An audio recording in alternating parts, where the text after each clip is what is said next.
एक साथ एक ही परिवार के सभी 11 लोगों की आत्महत्या ने साल 2018 में देश ही नहीं दुनिया भर के लोगों को दहला कर रख दिया था।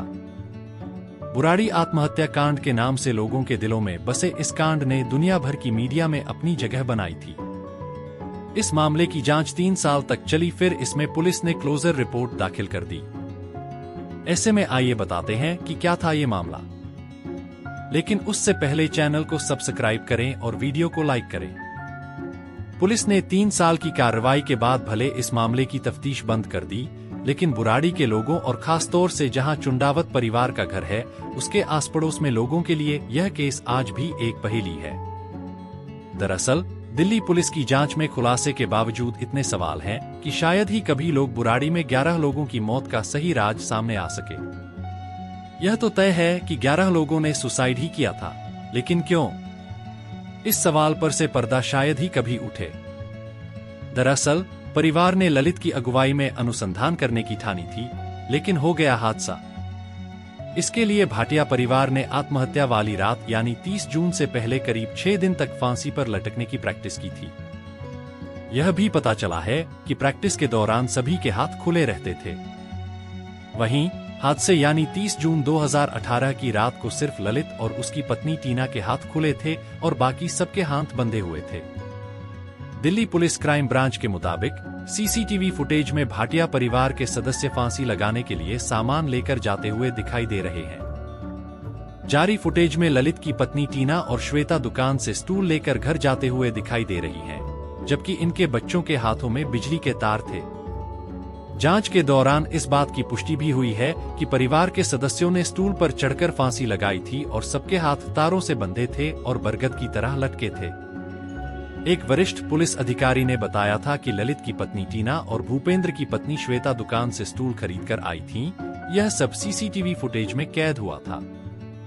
यह फुटेज घटना यानी 30 जून की रात करीब 10:04 का है। फुटेज में घर के दोनों बच्चे बिजली के तार लेकर आते हुए दिखाई दे रहे हैं।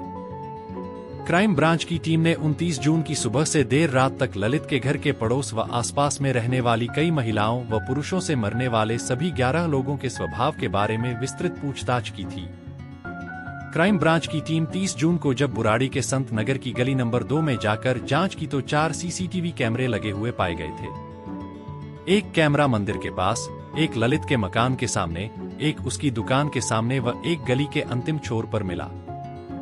चारों कैमरे की फुटेज की जांच करने पर क्राइम ब्रांच को सनसनीखेज जानकारी मिली थी। दुकान के कर्मचारी सुनील से पूछताछ करने पर उसने 4 स्टूल खरीदने की पुष्टि कर दी थी। इससे साबित हो रहा है कि फंदे पर लटकने की योजना सभी ने सामूहिक रूप से पहले ही बना ली थी। आशंका है किसी स्टूल का एक व्यक्ति तो किसी का 2 लोगों ने मिलकर इस्तेमाल किया हो। इसके अलावा अन्य सीसीटीवी फुटेज में ललित पॉलिथीन में सामान लेकर आता हुआ दिख रहा है। पॉलिथीन में डॉक्टर टेप और काली वस्तु दिखाई दे रही है। पुलिस पूछताछ में सामने आया है कि ललित या परिवार का कोई और सदस्य कभी खुद सामान लेने नहीं जाया करते थे, लेकिन वह विशेष रूप से टेप लेने के लिए दुकान में गए थे। पता भी चला था कि ललित ने पूरे परिवार के लिए बाहर से खाना ऑर्डर किया था, लेकिन खाना लेने के बाद ललित ने युवक को रुपए नहीं दिए। उसने युवक को रुपए लेने के लिए भूपेंद्र के पास भेज दिया था। बेहद सुंदर व आकार में छोटी डायरी में परिवार की बेटी प्रियंका ने शुरुआत ही इस बात से की थी कि मैं जो बात आपको बताने जा रही हूँ उससे मैं आपकी नजरों से गिर सकती हूँ। अगले पेज पर वह मॉडल टाउन में रहने वाले एक लड़के का नाम लिखते हुए उसे अपना दोस्त बताती है और यह भी लिखती है कि अब वह घर खाली करके जा चुका है।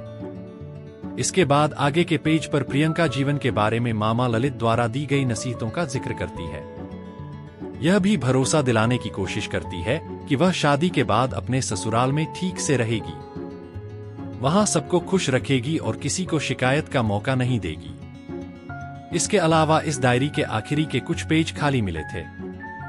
बाहरी दिल्ली के बुराड़ी इलाके में चुंडावत परिवार के 11 सदस्यों की मौत को लेकर दाखिल दिल्ली पुलिस ने अपनी क्लोजर रिपोर्ट में कहा है कि इसमें किसी भी तरह की गड़बड़ी का पता नहीं चला है और मौतें एक पारिवारिक आत्महत्या समझौते का परिणाम है। दिल्ली पुलिस 11 लोगों की मौत मामले में हत्या का मामला दर्ज किया था, लेकिन 3 साल की जांच में निष्कर्ष निकाला कि यह एक आत्मघाती समझौते का मामला था।